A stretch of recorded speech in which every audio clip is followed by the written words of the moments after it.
Muito boa noite, seja muito bem-vindo, seja muito bem-vinda a mais uma gravação do nosso podcast Physio Insight, um projeto onde eu falo o que você tem que ouvir na lata, doa quem doer, sempre baseado nas melhores evidências científicas disponíveis.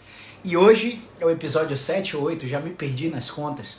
Hoje é mais um episódio da Jornada Vencendo as Dores Crônicas, onde temos uma convidada super especial, direto de Santa Catarina, doutora Gabriela Franzoni, e a gente vai conversar um pouquinho sobre novos conceitos no tratamento da dor cervical, dor no pescoço.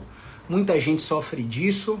Os estudos mostram prevalência de 39% da dor no pescoço, incapacitando a saúde das pessoas ao redor do mundo. É importante discutir sobre isso. Beleza? Então estou fixando os comentários aqui. Vamos receber a doutora Gabriela, testar o áudio para ver se está tudo certo e a gente dá as orientações iniciais, beleza?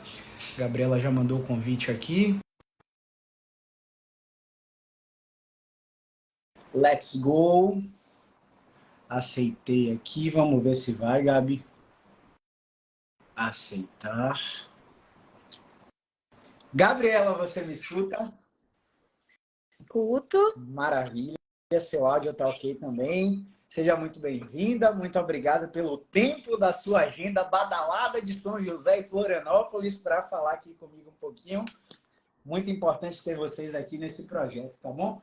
Eu vou dar uma introduzida aqui para o pessoal que já está assistindo, Gabi. Já já a gente começa, você se apresenta e vamos debater um pouquinho, tá? Bora lá. Pessoal, é o seguinte, como vocês sabem, esse é mais um episódio da Jornada Vencendo as Dores Crônicas, um evento de 40 dias que eu criei, começou lá dia 31 de julho e eu estou convidando 10 super profissionais.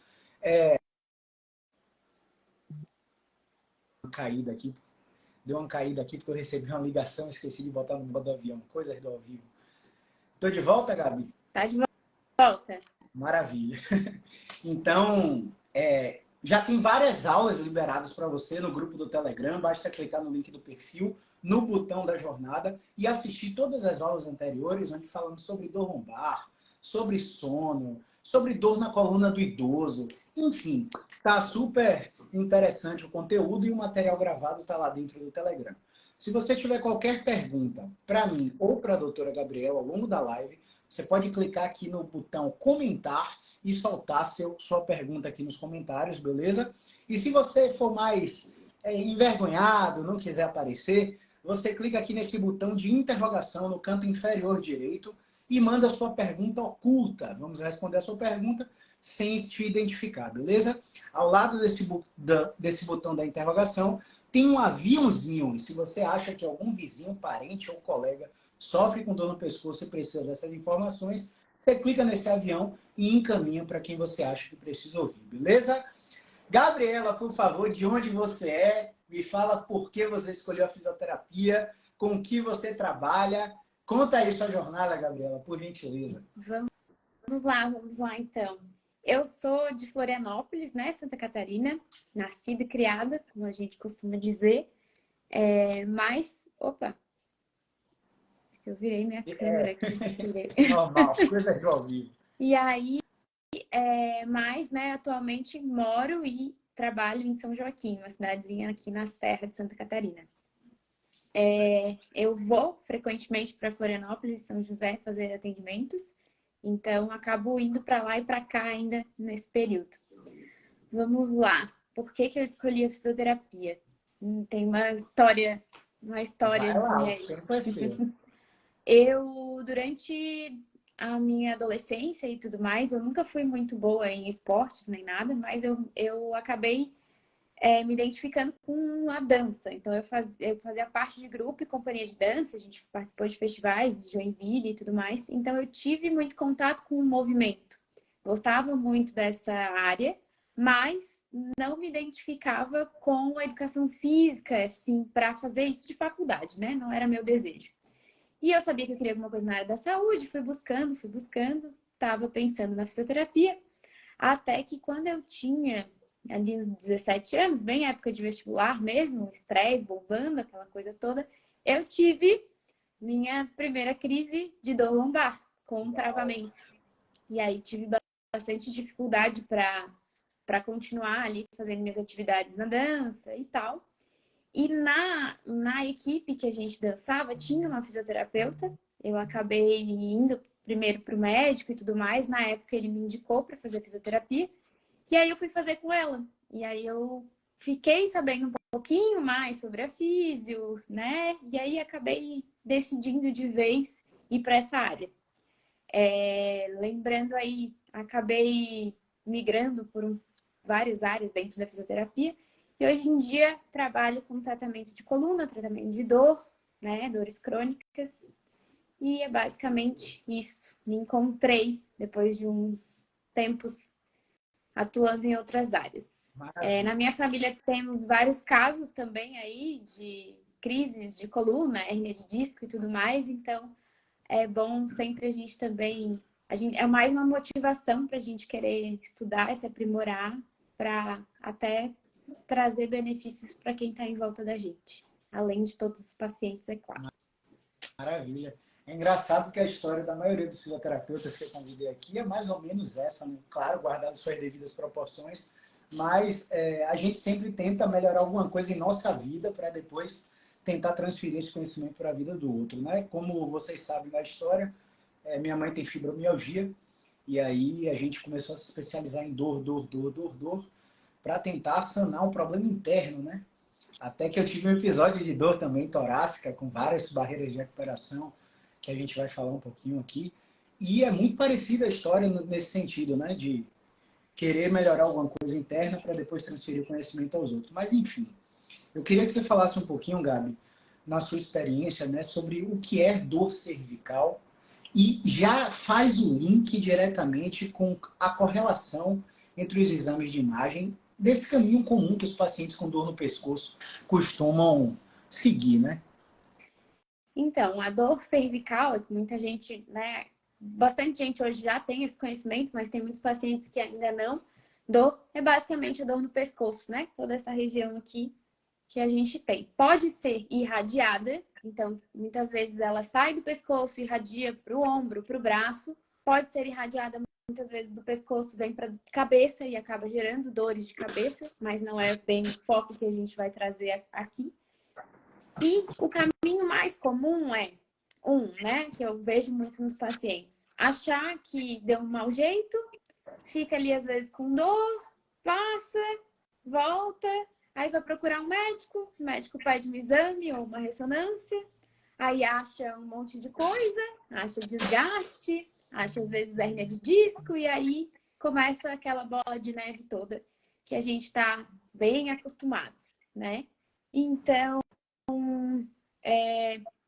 o que eu ia trazer aí? A gente tem que tomar um pouquinho de cuidado nesse fato aí de ir correndo para o médico, fazer exames de imagem. É importante a gente prestar atenção de quando que isso é necessário, né? Maravilha.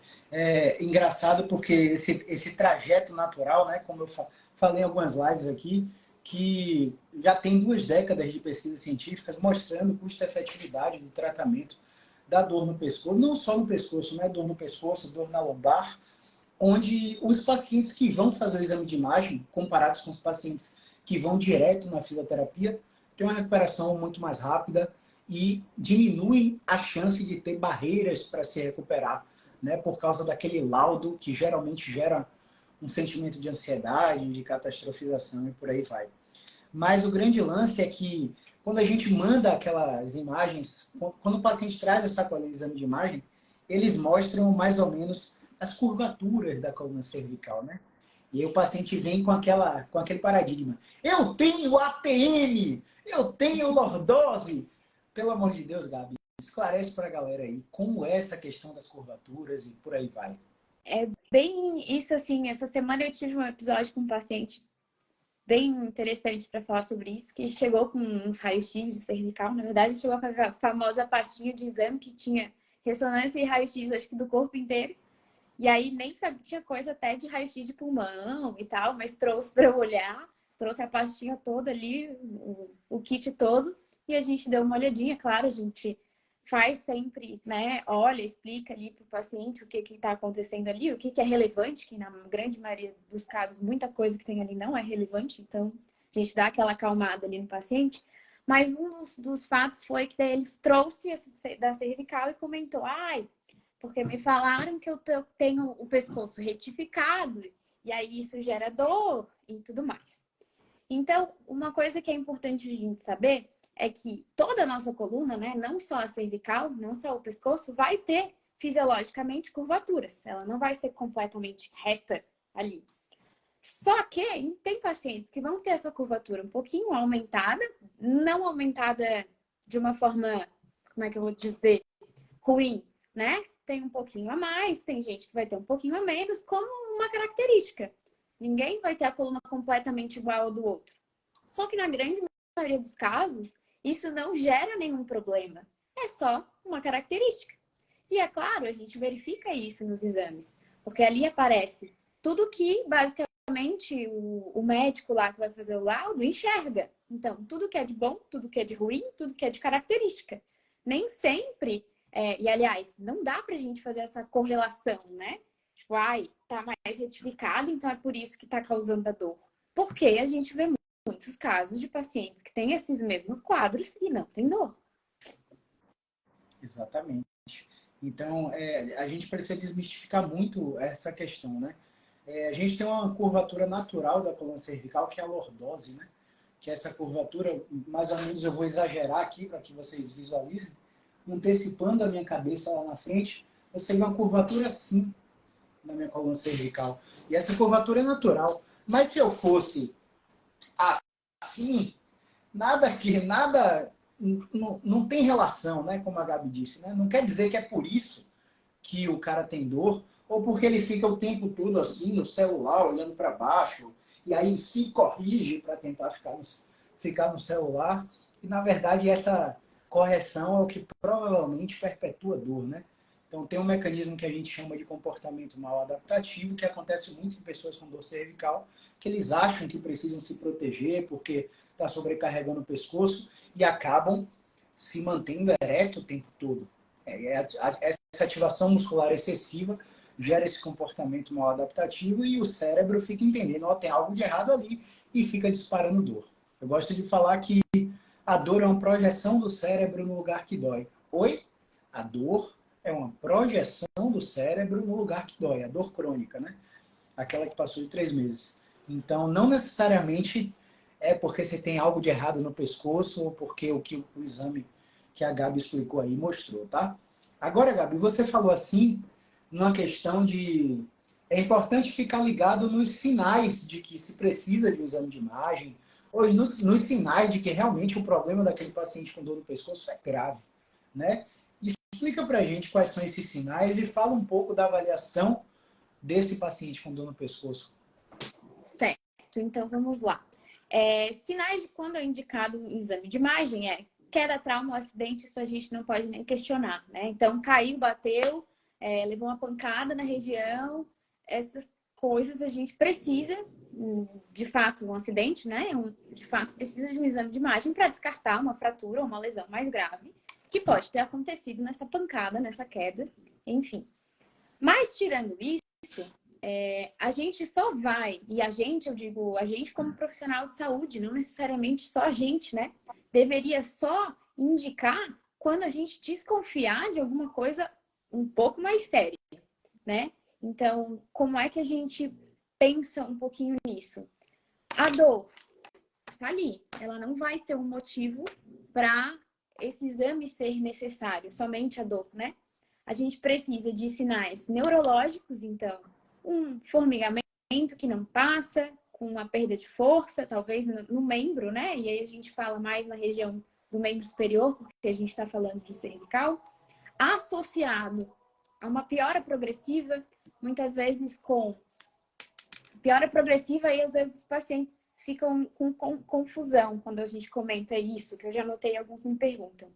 O que é uma piora progressiva? Porque semana passada eu também estava sentindo, hoje a minha dor está maior. Mas é uma piora progressiva, às vezes, nessa força, nesse formigamento. Então, às vezes, o paciente estava perdendo a força da mão semana passada. Nessa semana ele mal consegue segurar. E o negócio vai progredindo num grau, assim, rápido mesmo, né? Às vezes vai perdendo o controle de esfíncter, então não consegue nem segurar para ir no banheiro. Vai perdendo mesmo. Esses sinais são bem, como é que eu vou dizer? De alerta mesmo. Se já teve histórico de câncer nos últimos 5 anos, a gente sempre pergunta, porque pode ser um indício. E aí, com toda a avaliação, a gente vai verificar se a gente desconfia de alguma coisa mais séria ou não.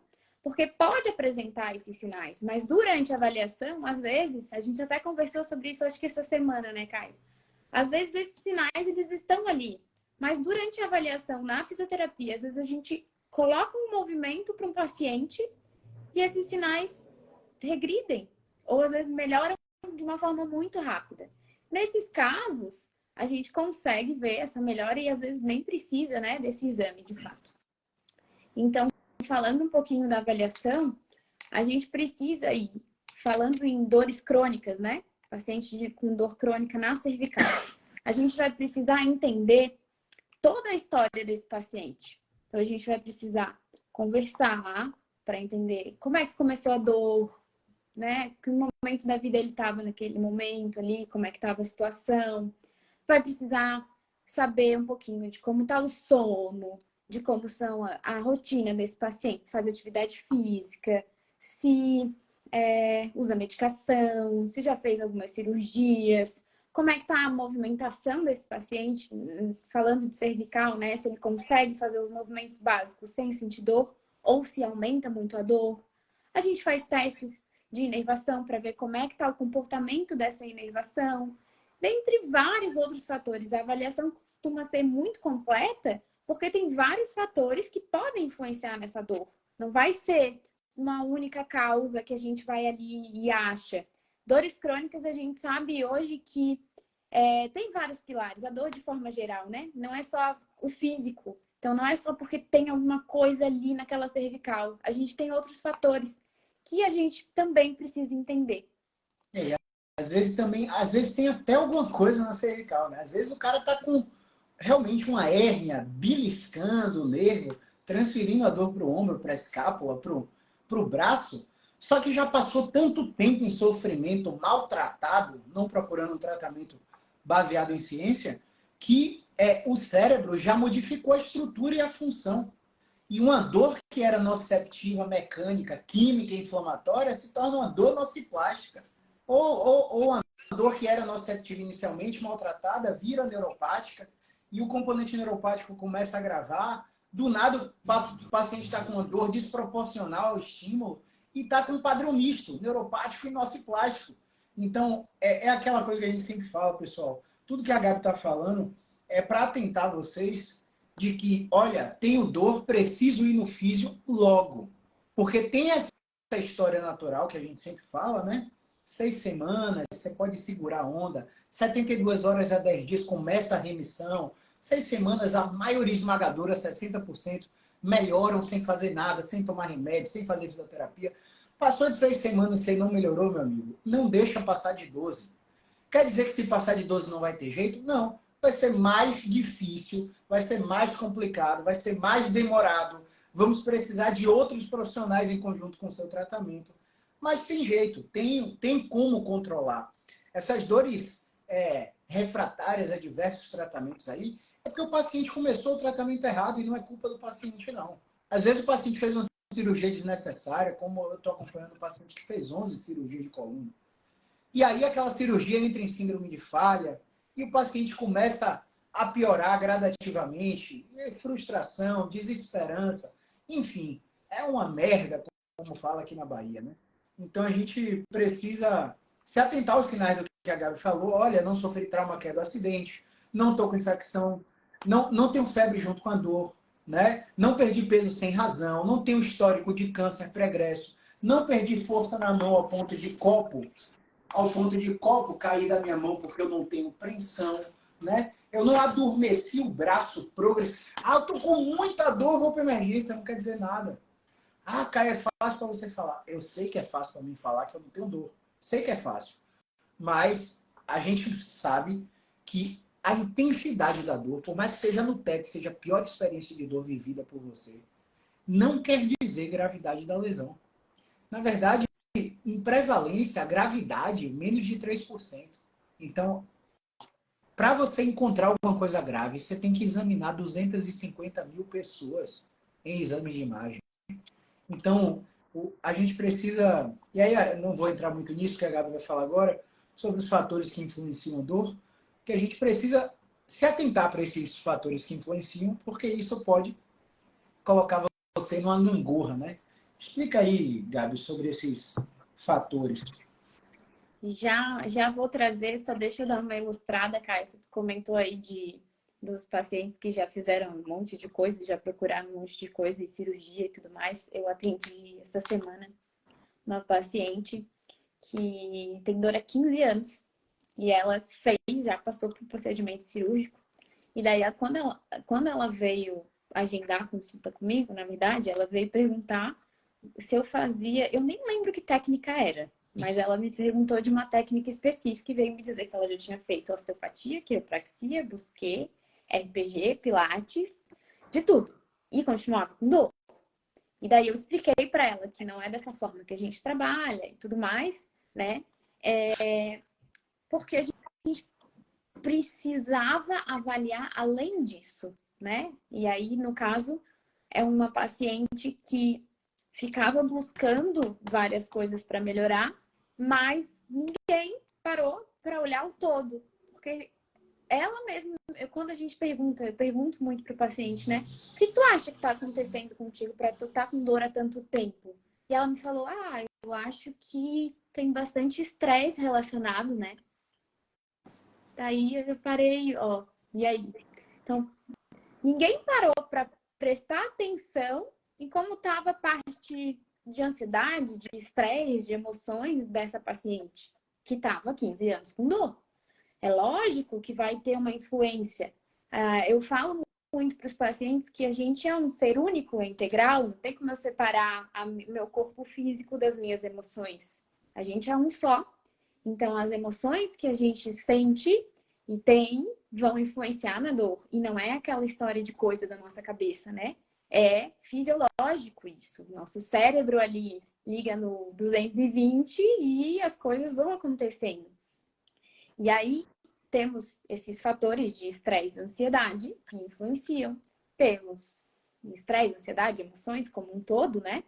E aí precisamos muitas vezes, em muitos casos, entrar com a ajuda de outros profissionais para olhar para esse lado também, porque a gente não consegue exercer de fato tudo, né, dentro da nossa profissão, esse lado de olhar para as emoções, a gente, claro, dentro do que está ao nosso alcance no tratamento da dor, a gente entende, explica, faz o paciente perceber, muitas vezes, o que está pegando ali, né?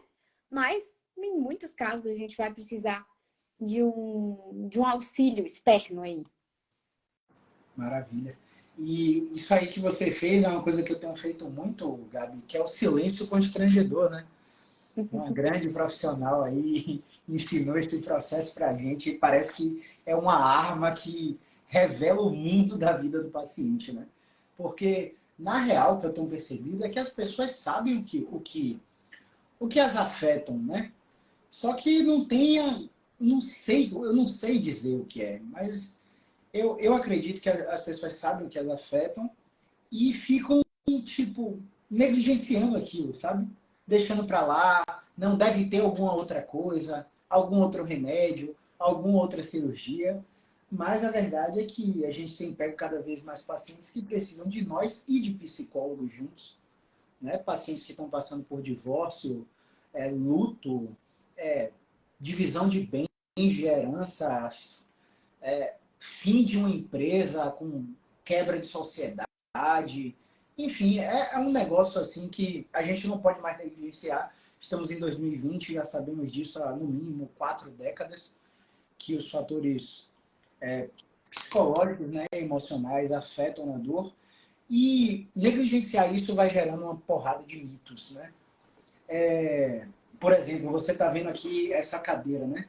Aos olhos de fisioterapeutas destreinados, essa cadeira é super ergonômica e feita para um cara que trabalha sentado. Só que a real é que essa cadeira é confortável para mim. Pode ser que a Gabi sentada aqui não tolere 5 minutos. Então a Gabi E é vai falar verdade. isso. A Gabi vai falar aí sobre mitos. Por exemplo, tem um paciente meu que comprou a cadeira da Herman Miller, porque o sócio dele falou que era a melhor cadeira de todas, que não tinha como ele ter dor naquela cadeira. Depois você procura no site aí quanto é uma Herman Miller. PS, o paciente piorou abruptamente e não dava mais para devolver a cadeira. Então chegou lá no consultório, a gente colocou ele em pé, com o pé na cadeira, dobrando para frente para ele melhorar. E aí a cadeira sai da cadeira, pega um banco de plástico e você está vendo minha cadeirinha de plástico aqui no consultório? Essa cadeira foi 200 conto, velho. Como é que você está nela? Eu não estou sentindo nada, não. Pega uma cadeira dessa enquanto você está no tratamento. Acabou o tratamento, você vai sentar na sua Herman Miller e provavelmente não vai ter nada. Mas agora que você está com a coluna toda obstruída, o pescoço todo obstruído, você precisa seguir algumas orientações. Então, além da cadeira, existem vários outros mitos relacionados à dor no pescoço, né, Gabi? Explica um pouquinho pra gente os principais que você tem pego aí em consultório e atendimento online. Vamos lá. A cadeira é clássica, né? Com certeza. Inclusive, eu vou dar uma citada aí. O Alan, meu noivo aí, tem uma cadeira praticamente igual à tua. E eu detesto essa cadeira. Acho péssima para mim. Não acho confortável, então eu nunca tô sentada nela. Às vezes a gente tem um escritório aqui e a gente fica um do lado do outro, às vezes ele não tá, às vezes eu até quero usar o computador dele, mas eu troco a cadeira, ela é muito ruim para mim. Inclusive, a minha é muito mais baratinha e mais confortável para mim. E é isso que precisa, né? Não tem muito essa, como o Caio mesmo já disse.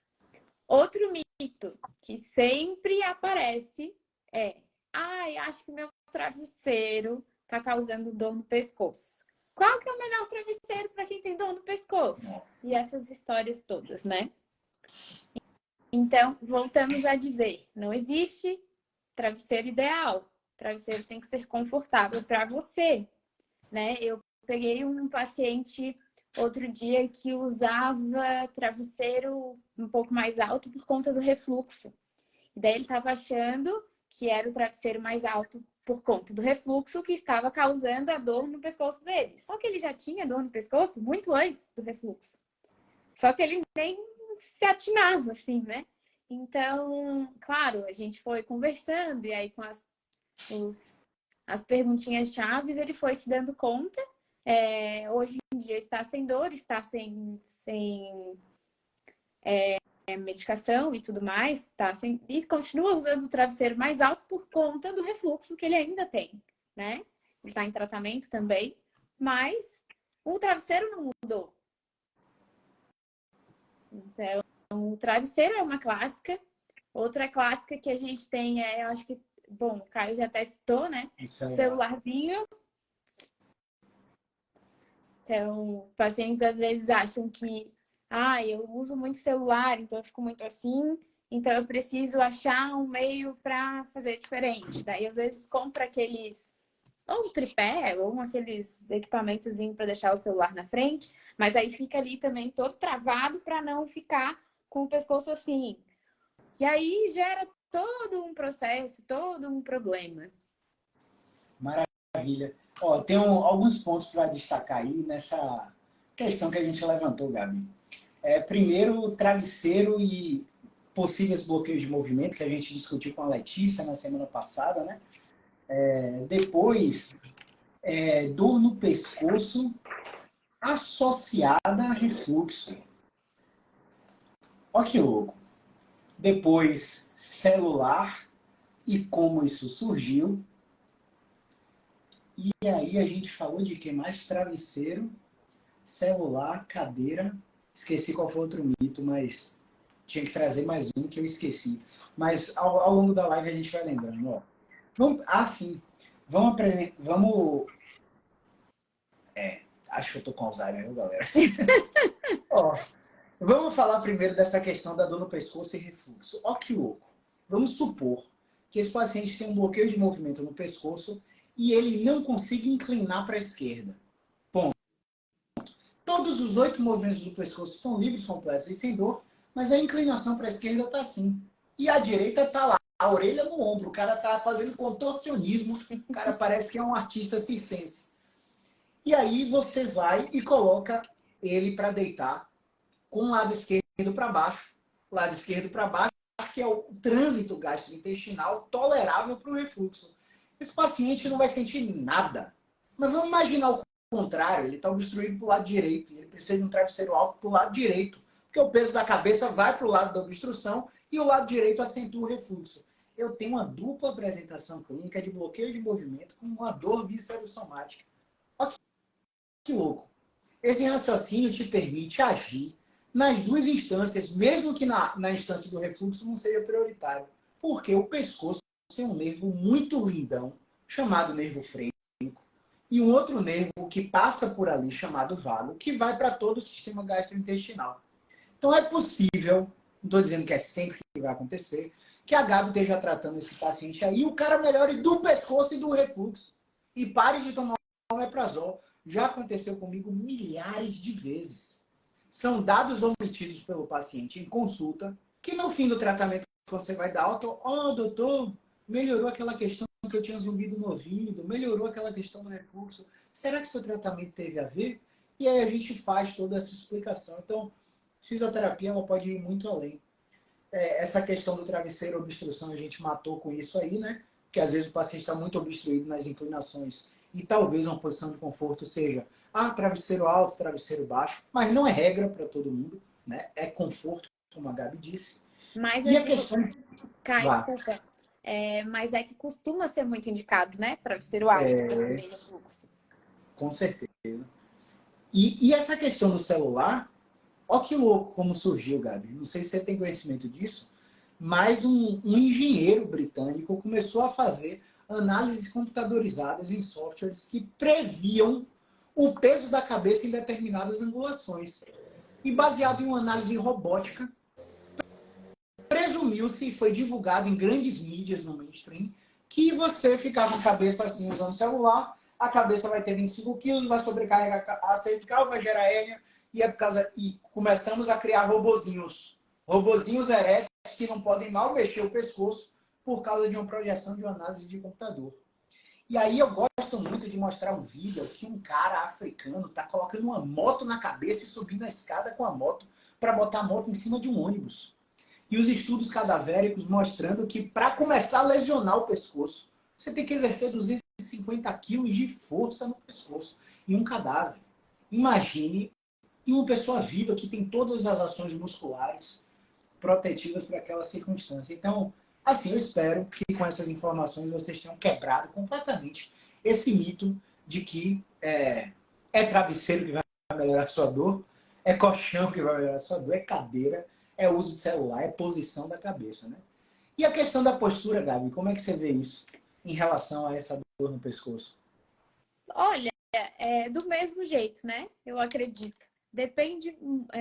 A gente não pode. Bom, peraí, me enrolei aqui para começar, mas já vou dar uma alinhada aí, peraí. Sem problema. A gente não pode atribuir uma dor por uma postura. Tem muitos pacientes que chegam e falam, mas eu tenho uma postura mais assim, meu pescoço é mais assim, eu vejo que, né, eu tô ficando corcundinha com o pescoço para frente. Que daí eu costumo perguntar, isso tá te incomodando pela questão estética? E aí, alguns falam que sim, alguns falam que não, é porque tá doendo. E aí a gente tenta desconstruir, porque tem muita gente com essa postura que não tem dor, volto a dizer. Não temos uma relação direta aí também. Só que se a questão estética também influencia na autoestima desse paciente, também influencia em como ele se enxerga, em como ele se vê, isso também pode ser um fator que influencia a dor. E aí temos mais um ponto a ser trabalhado. Só que muitas vezes, às vezes o paciente tem a cabeça às vezes mais proeminente para frente, assim, e isso incomoda ele. Só que, se a gente faz o teste de movimento, de repente, e coloca um movimento que teoricamente corrigiria isso. né, biomecanicamente ali. Mas às vezes esse movimento que corrigiria agrava a dor do paciente. E aí, o que a gente faz? A gente tem que explicar. A gente explica que a gente precisa trabalhar primeiro no tratamento da dor, que talvez depois que esse tratamento da dor tiver findado, dê para trabalhar a questão estética, se for incômoda para ele, né? De algumas outras maneiras. Mas se não for incômoda, deixa mais uma característica da pessoa. Tem gente que tem o pescocinho mais para frente, tem gente que tem o pescocinho mais para trás, né? Com a própria coluna e tudo mais, corcundinha ou não, enfim. Mas temos outros pontos aí, né? A postura estática mantida, manter uma postura por muito tempo pode sim ser um fator agravante para gerar obstruções nesse pescoço, né? Ficar muito tempo na mesma posição, horas aí, que muita gente fica. Mas a postura da pessoa em si, né? Ter uma postura assim ou assado, daí já não temos uma relação. Loucura, né? Eu estava assistindo uma aula hoje e um fisioterapeuta que eu admiro muito estava trazendo um estudo sobre fatores de risco, né? E como esses fatores de risco são diferentes para homens e mulheres. Por exemplo, né?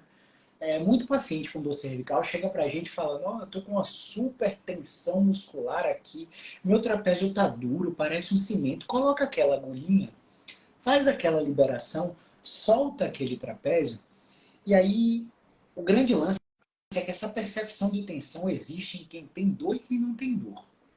E se você é mulher e tem percepção de tensão, você tem mais risco para desenvolver dor. Em homens, isso não tem mostrado diferença, né? A gente não sabe por quê.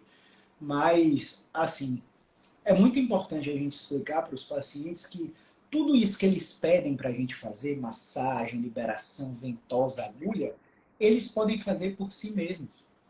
E existem técnicas e movimentos específicos que vão agir justamente nessa tensão. E esse grande lance de ficar se pegando, porque se massageando, gera uma coisa que a gente chama de aprendizado associativo. E o cérebro vai começando a parear os estímulos como se fossem ímãs de geladeira. E aí, quando o estímulo está pareado, meu amigo, você tem dor, você aperta ali, mesmo que a dor não apareça, quando você estiver apertando, ela vai voltar a aparecer, porque você aprendeu essa memória, você pareou esses estímulos. Então é muito importante que as pessoas saibam que isso vem de um comportamento chamado hipervigilância. Se eu fico vigiando o tempo todo a minha dor, eu crio no cérebro um foco de atenção. E esse foco de atenção amplifica, aumenta os campos receptivos e faz o paciente sentir muito mais dor. Então, isso é importante desmistificar, né? Uma outra coisa, Gabi, é que muitos pacientes omitem dados como dor na face, dor na TM, zumbido no ouvido, dor de cabeça e chegam lá: ah, meu pescoço tem uma hérnia.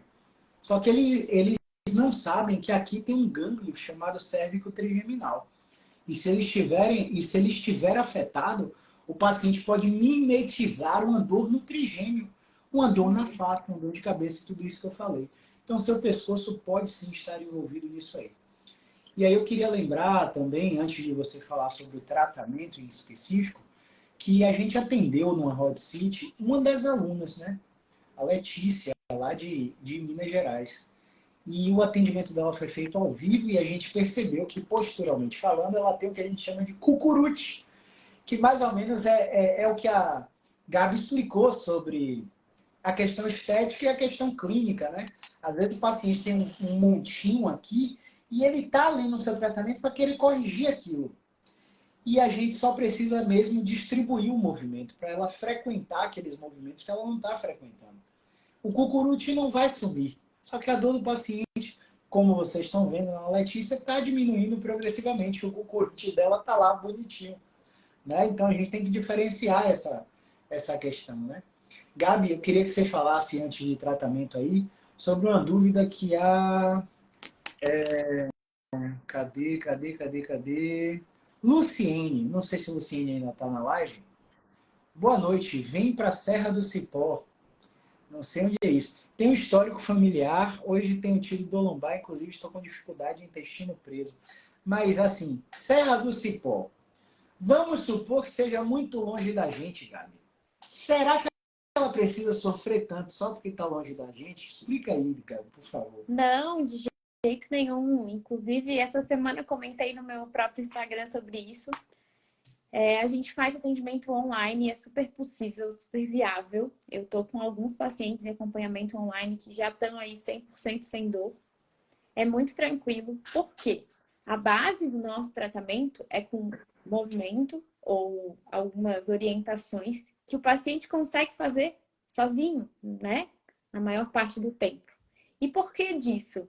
Porque a gente vê que isso, além de ser a longo prazo muito mais eficaz, a gente não deixa o paciente refém da gente mesmo, né? Então, ele vai conseguir. É muito mais fácil ele ter uma dor e conseguir se aliviar fazendo um movimento que ele pode fazer em casa do que ele precisar que eu vá lá e faça uma técnica e uma manipulação, talvez, no pescoço, que libera a dor por um tempo e daqui a pouco volta, né? Porque o tempo que o paciente passa com a gente, eu costumo falar isso para os meus pacientes, ao longo de uma semana é muito pequeno.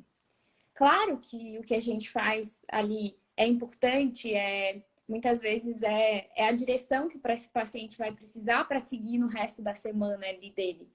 Mas se a gente coloca só aquilo ali, muitas vezes é muito pouco. Ele vai precisar seguir com outras coisas, outras atividades. E aí a gente conseguindo fazer isso através de movimento, a gente vê que o resultado costuma ser mais rápido, costuma ser mais duradouro e costuma a, a incluir aí, né, da rotina desse paciente, deixar ele mais seguro, porque se ele tiver uma crise de repente e a gente não tiver disponível para atendê-lo, ele tem ferramenta para lidar com isso, né? E ele não fica refém dos profissionais. E dessa forma, a gente consegue conduzir um atendimento online de maneira muito tranquila.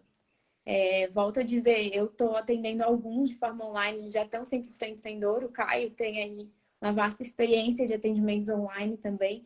É muito tranquilo. Claro, tem casos bem pontuais que isso não é possível, mas pela própria triagem e avaliação a gente consegue distinguir isso, verificar e encaminhar aí para outros profissionais que trabalham na mesma linha que a gente, né? A gente já sabe aí que temos alguns pelo Brasil. Isso aí, maravilha. Vamos supor que esqueci o nome dela de novo. Gente, eu tô preocupado com Alzheimer.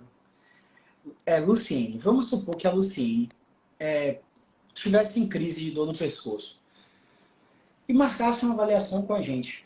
E aí, na avaliação, sei lá, ela pegou o avião, viajou, pousou aqui em Salvador, foi lá para o consultório. Chegou lá no consultório, perguntas especiais, testes de movimento, raciocínio clínico, terminei toda a inspeção, toda a avaliação postural, não toquei em Luciene. Mas, Caio, eu quero instalo, eu estou com dor aqui. Aí eu passei nos stories da Gabi essa semana e ela estava botando um paciente com um tronco fora da maca para fazer extensão torácica. Na minha experiência, todas as vezes que o paciente precisou de manipulação, foi isso que eu fiz com ele. Porque os primeiros movimentos da extensão torácica com o tronco fora da maca geram a manipulação que o paciente tanto quer. E o paciente faz sozinho. Claro, com a devida segurança. E quando a Gabi fala sobre casos específicos, a gente está falando de um paciente de tontura, de um paciente que não tem cognitivo preservado, de um idoso com risco de queda e fratura. A gente sabe hoje que fratura tem praticamente 30% de risco de morte em idosos. Então, é um risco de morte muito alto. Então, se for um idoso que tenha risco de queda, a gente tem profissionais no Brasil inteiro. Você está onde? Está em Santa Catarina? Tá em São José? Tem a Gabi. Está em Minas Gerais? Tem a Letícia. Está em São Paulo? Tem o Kellerman. Está em Itu? Tem a Flávia. Então, a gente tem profissional para te atender presencial nos 4 cantos do país.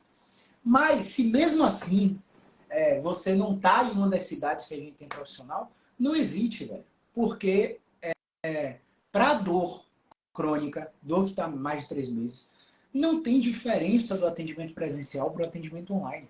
Porque tudo que a gente faz é te educar e te dar o movimento que você precisa, ou o conjunto de movimentos que você precisa. Não venha com essa ideia antiga de que fisioterapeuta vai ter que te alongar, vai ter que te massagear, vai ter que te instalar, vai ter que ligar e desligar aparelho, porque isso é ultrapassado demais. A pandemia veio para mostrar muito isso aí. Gabi, fala um pouquinho sobre a linha de tratamento que a gente utiliza para os pacientes com dor no pescoço. Esclarece aí como é que você tem levado com esses pacientes online que você tem atendido, com os presenciais. Explica um pouquinho para a galera. Vamos lá, então. A gente já comentou um pouquinho aí, né?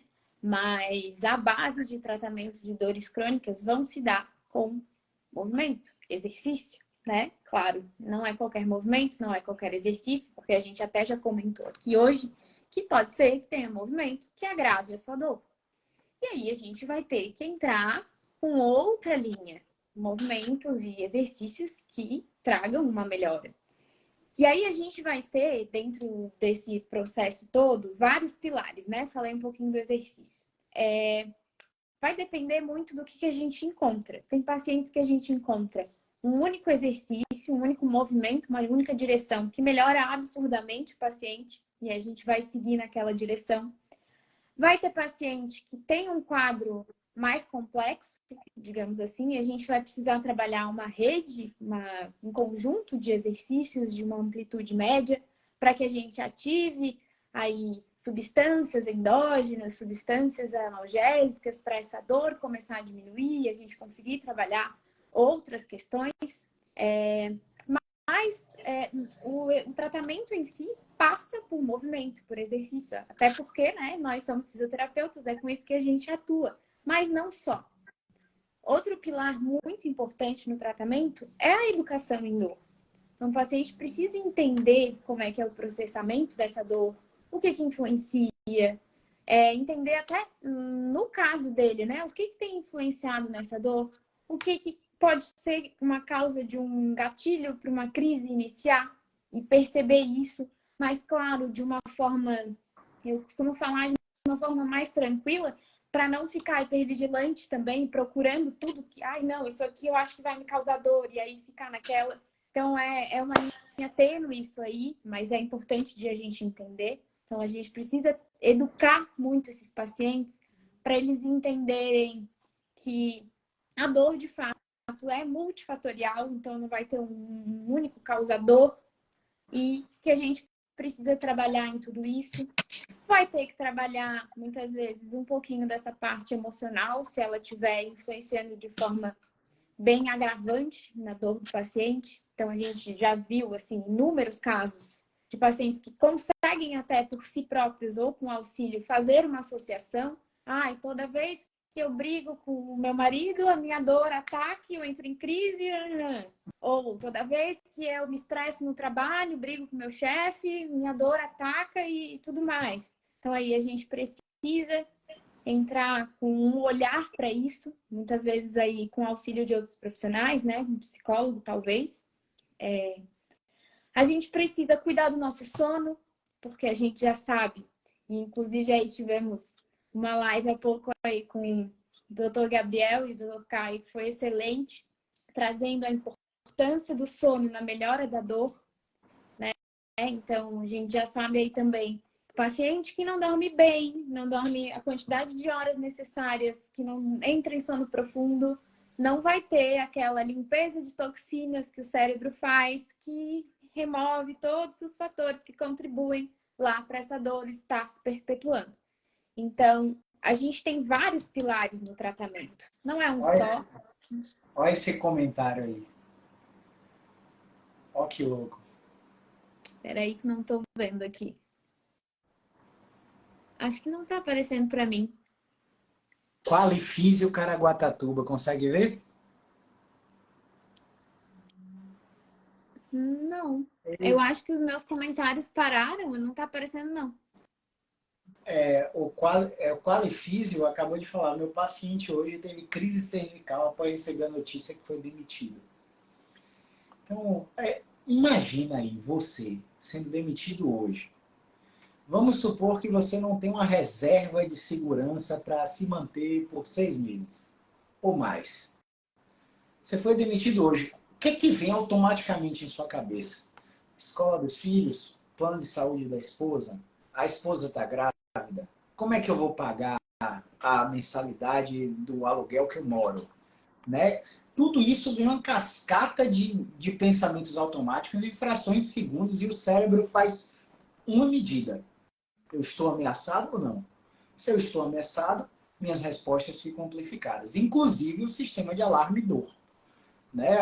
A Andrea Forlano, ela falou num podcast, o PBcast do Léo Costa agora, sobre opioides, e ela fez uma analogia maravilhosa sobre como a dor é processada no cérebro, né? E ela usou aquela analogia do sistema de alarme da sua casa.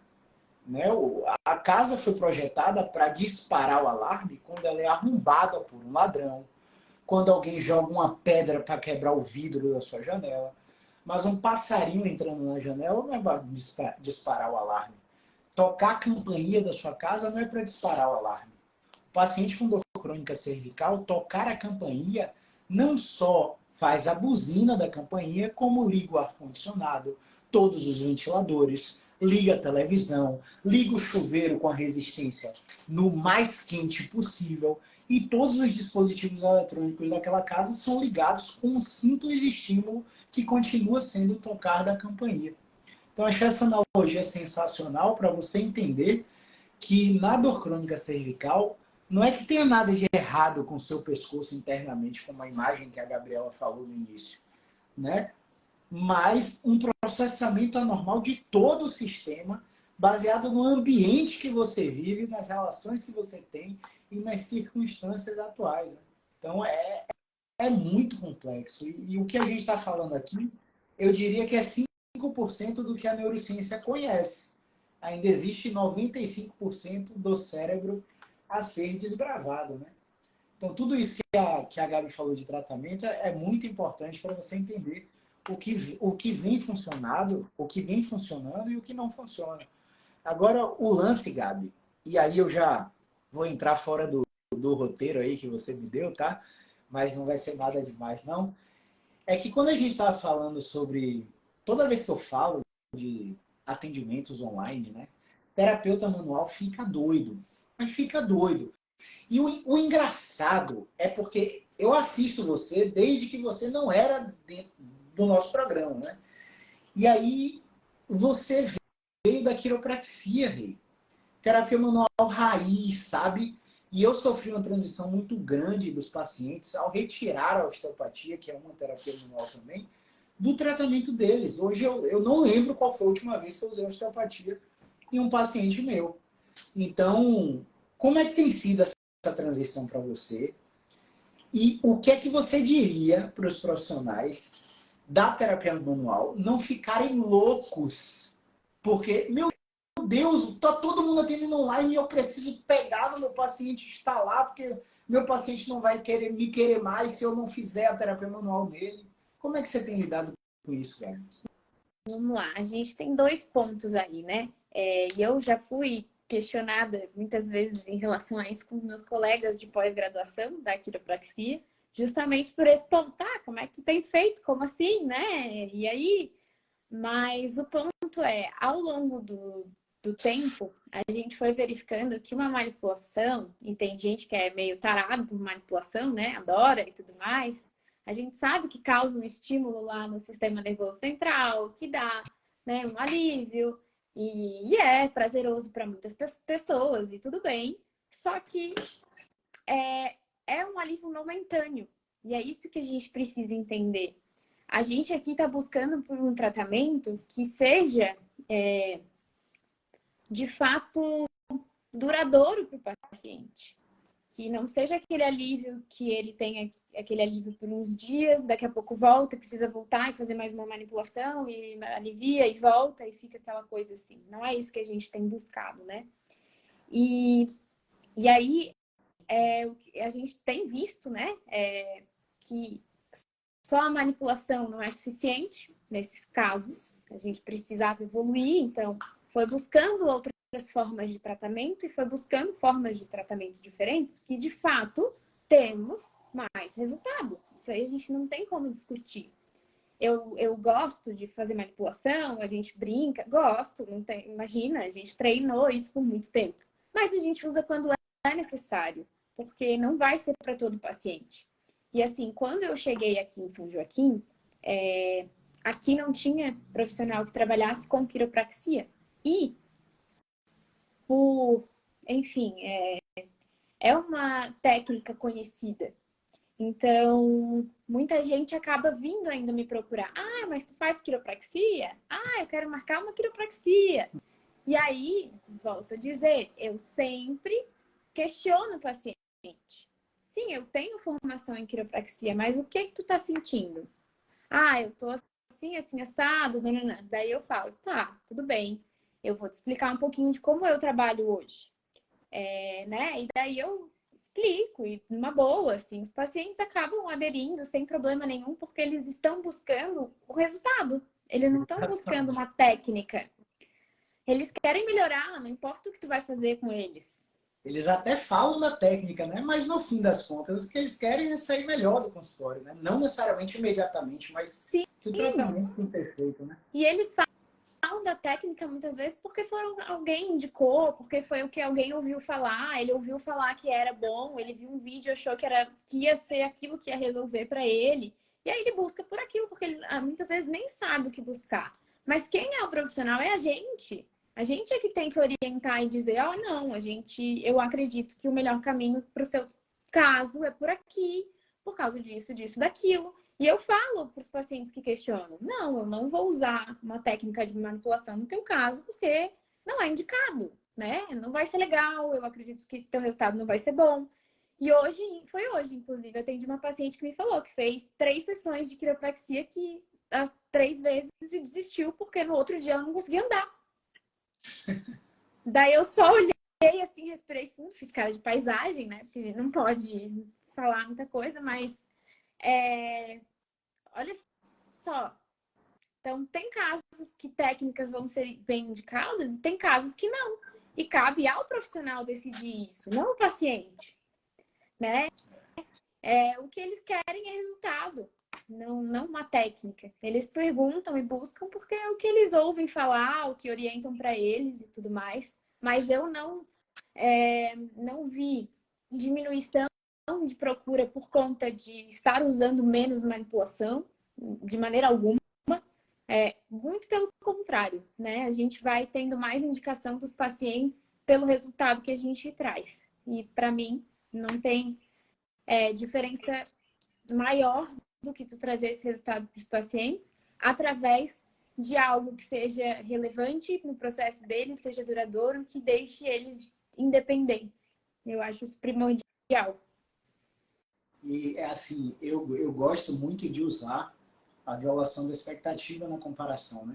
O paciente questiona muito, né? Poxa, mas eu vim aqui há 4 anos atrás, você fazia aquilo, eu adorava tal, mas você não voltava sempre. E eu nunca te dizia quanto tempo era seu tratamento, você lembra? Você lembra que eu ficava te tratando aleatoriamente? Não, vinha mais uma. Não, pode vir, vamos fazer 4. Aí não melhorava com 4, não, vinha mais uma. Você lembra disso? E o paciente lembra claramente. Olha como eu tô hoje. Eu te avaliei, te dei um diagnóstico e te falei. Você vai vir aqui 8 vezes, velho. Você vai vir aqui 8 vezes, você vai fazer isso, isso e aquilo. E você tem uma chance de 88% de melhorar. Ah, mas se eu for aqueles 12, você pode olhar por esse prisma também de ser os 12 que não melhora e que vai precisar de bloqueio, que vai precisar disso, mas você tem muita chance de melhorar. Olha como o processo está muito mais confiável. Tá bom, vou te dar o que você quer. Você não tem contraindicação, né? Vou fazer uma coisa de cada vez. Primeiro você vai fazer o que eu quero, depois você vai fazer o que você quer, tá bom? Beleza. Coloca um movimento para expor gradativamente. Começa a monitorar a resposta sintomática sem preferência direcional. Faça o paciente perceber como está o corpo dele, como é que está a sua respiração, por que está assim. Não, porque eu estou com medo, porque quando eu fiz isso, doeu. Tá? Mas imagine agora relaxar o abdômen fazendo esse movimento. Olha como é agora para você. Não, realmente eu não senti. Por que você acha que não sentiu? Porque você me disse que estava inflamado, né? E agora desinflamou magicamente? Ele é. Às vezes você fez um movimento assim, né? Não fez um movimento assim, fluido. E o paciente vai concordando e do nada o paciente está fazendo um movimento sem dor. Beleza, quantos por cento você está melhor? Não, estou 70% melhor. Beleza. Agora eu vou vou fazer o que você quer, você vai me dizer se você vai melhorar mais. Eu vou lá, adiciono a terapia manual que ele queria, e ele vê, não, continua 70% melhor. Olha que louco, parece que a terapia manual não adicionou benefícios para você. Agora imagina só se você tiver uma crise e não achar horário comigo. Ah, mas vai outro, que tem uma profissional, uma super profissional aqui do meu lado, né, Camila Biscaia, tipo, muito super profissional. Mas vai que ele não acha em Camila também. E aí, vai Vai estar fazer o quê? viajando, né? Vai estar, sei lá, em outro Exato. lugar. Sim, tipo, não vai poder atender ele online e tal. E aí? Como é que você vai fazer essa terapia manual, rei? E aí ele, não. Aí realmente, não é muito melhor fazer isso que eu te ensinei?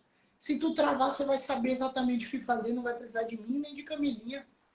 E aí eles dão risada, né? Então eu tenho vencido essas barreiras. E ninguém está dizendo que terapia manual não presta aqui. Quando o paciente tem um flare-up gigante, hein, Gabi? O que a gente faz, aí? Te Utiliza. bota o terapia manual. Uhum. E, tipo, muitas vezes parece uma mágica. Reverte um flare-up, uma formação temporal. Às vezes não reverte, beleza. Mas a gente usa uma e retesta. Ah, não foi? Flare-up de novo? Usa outra. Não faz uma linha industrial. Estala o pescoço, estala a clavícula, estala o ombro, estala a torácica, torácica baixa, lombar. Vai lá na talucrural no tornozelo, estala também. Uma sessão de estalo aleatória no paciente. O paciente não é uma roupa produzida na indústria têxtil, velho, com um processo todo mundo igual. Então a gente precisa individualizar até isso. Não é que a técnica não presta, mas é o que a gente vê aí é uma banalização dela. Mas de antemão, eu tenho usado muito pouco, mas muito pouco mesmo. Por isso, Luciene, você não precisa ficar sofrendo por aí.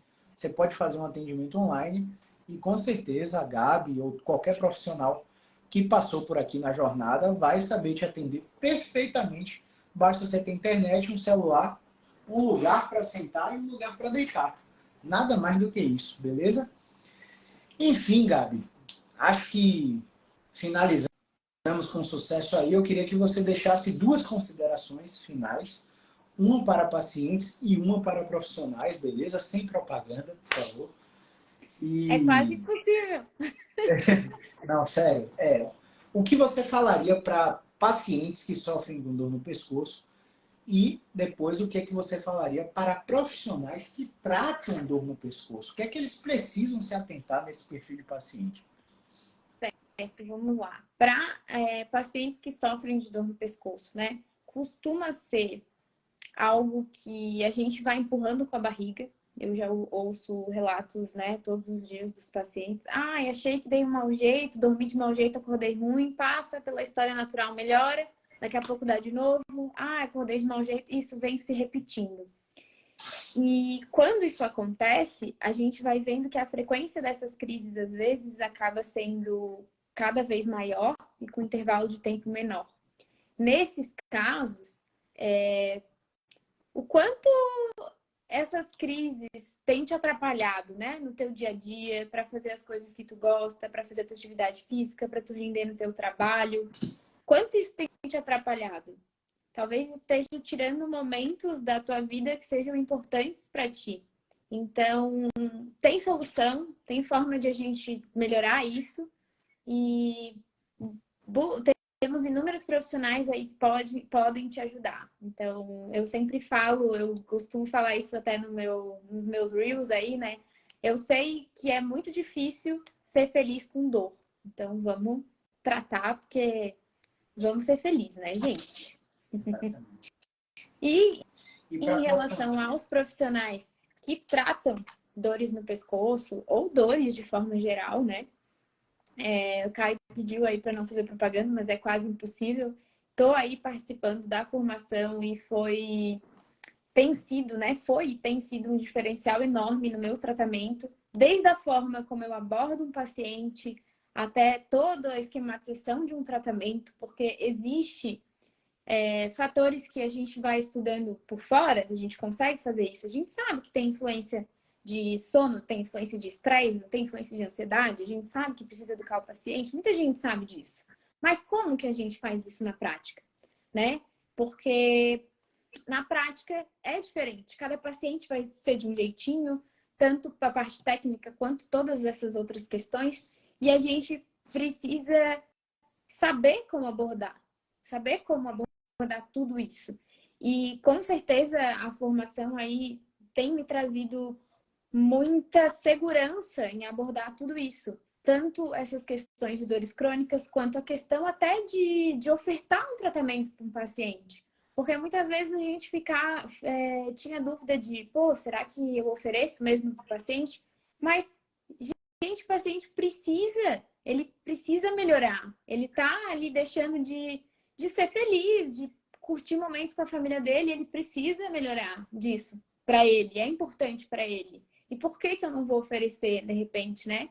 E essa questão aí por trás da formação tem me trazido muito essa mudança de mentalidade e isso tem feito muito bem para mim, enquanto profissional, enquanto pessoa e para todos os meus pacientes, sem sombra de dúvida. Amém. Então, não tenho, assim, nem palavras para dizer o quanto, e de forma rápida, né? Porque faz pouquíssimo tempo que eu entrei aí na formação, mas de forma rápida o quanto tem transformado a minha vida e a dos meus pacientes. Não tenho dúvidas. Gratidão. E assim, eu falo muito que mais importante que a velocidade é a direção, né?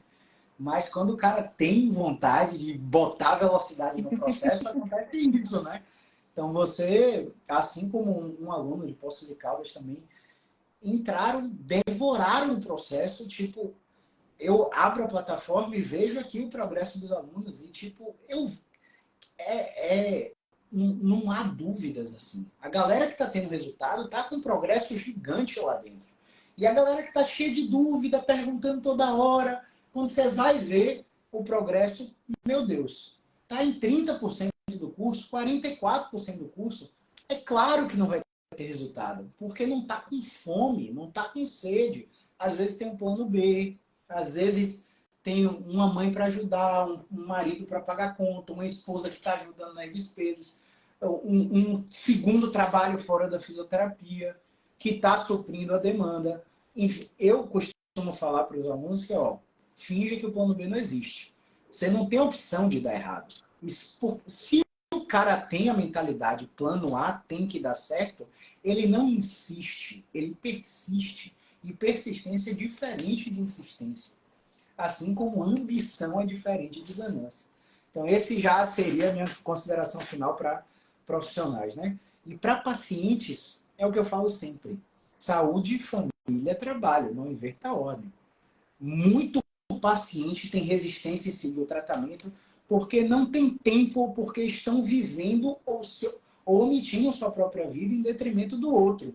E esse outro pode ser o filho, o marido, a esposa, a avó, a bisavó, enfim, não importa. Cara, primeiro você. Se você estiver bem, você faz tudo melhor. Então, esse é o pensamento. Para de ter Gabi presidente aí, é o Keller. E para de ter essa resistência como se você estivesse no século XVIII. Meu Deus, eu não quero online, não. Eu preciso que ele me veja. Cara, eu tô te vendo, inclusive eu tô te testando melhor do que muito profissional que usa tecnologia a seu favor, né? Semana passada eu recebi um paciente que falou assim, mas eu fui no Einstein, mas doutor X, meteu o nome do doutor, né? Falou que era isso. Eu falei, e por que você está aqui? Silêncio constrangedor. Demorou esse silêncio. Foi assim, a zona, a linha tênue entre a adesão ao meu tratamento e o backfire effect. Rapaz, eu acho que foi uns 2 minutos de silêncio constrangedor. Parecia um século na minha frente. E olho no olho, espelhamento. E aí ele respondeu, é porque não estava dando certo. Eu vejo que a senhora está no estado de contemplação. A senhora sabe que precisa fazer algo diferente, mas ainda não foi para a ação. Se a senhora quiser agir, eu estou aqui. E seu tratamento dura 3 meses e custa X. Eu só sigo o tratamento se a senhora fechar o plano. Não tem isso de sessão isolada. Então, você tem 7 dias para pensar. Se em 7 dias você não fechar, eu vou botar outro paciente no seu lugar e não vai ter vaga para a senhora. Ela não entendi. 24 horas a paciente fez o Pix. 24 horas. Por quê? Porque quem está aqui sabe o que é dar diagnóstico. E quem sabe dar diagnóstico sabe qual é o prognóstico. E quem sabe o prognóstico sabe fazer o tratamento. Então, pode até ser que alguns de vocês saibam todo esse processo, mas na hora de ofertar o plano não tenha a segurança de fazer o que a gente faz. Tudo bem. Mas tudo que não... O ser humano sofre precisa de duas coisas. Ou tratamento ou treinamento. Então, tem essas duas opções. Se você quiser treinamento, eu estou aqui. Se você quiser tratamento, a gente tem os profissionais para indicar. Beleza? Alguma coisa a declarar, Gabi? Não, eu só ia comentar que, inclusive, essa parte também é treinável, né? De ofertar e tudo mais. A gente também treina isso. E em relação ao paciente, eu comecei a aderir umas frases, eu acho que tu usa muito com os pacientes, Caio, que é perguntar, assim, falar, né? Ah, tu não precisa acreditar no que eu tô falando, experimenta. E eu acho isso muito legal, porque eu não sei dizer, assim, o que eles sentem, mas eu percebo que ali a gente gera uma confiança, assim, bem legal com eles. Eles aderem bem legal nesse momento. Eu comecei a usar também com alguns e tem dado certo. Com certeza, porque assim, o paciente não tem culpa da miscelânea de informação que ele recebe para a dor crônica, né? Então, o médico Bambambam do Einstein falou que eu tenho uma disfunção temporomandibular e que minha boca é torta por isso e que não tem para onde correr. Beleza. Tem resolvido? Tá dando certo? É questionamento socrático, é fazer o paciente responder o próprio questionamento dele. Não tem para onde correr. E quando você fala dessa forma, você abre mão da certeza, né? Abre mão da imposição, né? Você se torna uma pessoa negociável. Você não diz, não, mas eu não concordo com isso, é assim. Tem que tratar desse jeito. Foi assim que eu aprendi. Tá, dane-se. O paciente não está nem aí que você aprendeu. O paciente quer que a dor faça sentido na vida dele. E se não tiver esse processo, né, do Making Sense of Pain, o paciente não vai aderir ao tratamento. Então é importante esse discurso, né? Porque... E passa a responsabilidade para ele também, em grande parte, né? Que a gente precisa que seja assim. Isso aí, com certeza. Então ele faz a experiência. E se ele vê violação da expectativa ali, pô, qual foi o remédio que o Bambambam do Einstein me deu que mudou a minha dor imediatamente após a execução? Nenhum. Não existe remédio, droga que tenha farmacocinética tão rápida quanto um movimento que a gente prescreve. Não existe, simplesmente não existe. Por isso que meu slogan é movimento é vida, pô. Imagina aí, Gabi, você tá com o pescoço travado, acordou com um torcicolo, tô irradiando da escápula, não vai conseguir trabalhar hoje. Aí você paga uma consulta com um cara, o cara te deita de lado, dobra teu cotovelo, amarra uma corda no cotovelo e pede para você fazer a protusão do ombro. E aí solta a sua escápula, melhora a sua dor, diminui 80% do sintoma. Qual o remédio que faz isso, velho? Nenhum. Nenhum. Então é movimento na cabeça, educação na cabeça, terapia manual só quando necessário e a gente vai para frente aí, beleza? Aí. Mais alguma coisa, Gabi, a declarar sobre dor cervical para essa galera? Não, acho que é isso. Acho que passamos bastante informações aí. Só deixar um recadinho que se ficarem com dúvidas aí, até para o pessoal que for assistir gravado, só chamar. Tem caixinha rolando aí nos perfis, mas se tiver sem caixinha, é só mandar no direct. A gente está disponível para o que precisar aí dentro das condições. Maravilha. Então, recadinhos finais, pessoal. Essa live não vai ficar gravada aqui no Instagram. Quem quiser ter acesso à gravação, clica no link do meu perfil, vai no botão Jornada Vencendo a Dor Crônica para assistir a reprise. A reprise vai estar disponível até domingo, 23h59. Na quinta-feira, estarei ao vivo aqui novamente com a outra super profissional, a doutora Sara Lustosa. Falaremos sobre hérnia de disco às 8 horas ao vivaço. Beleza? E dia 11 de setembro, a gente vai ter uma super live, mas uma super live.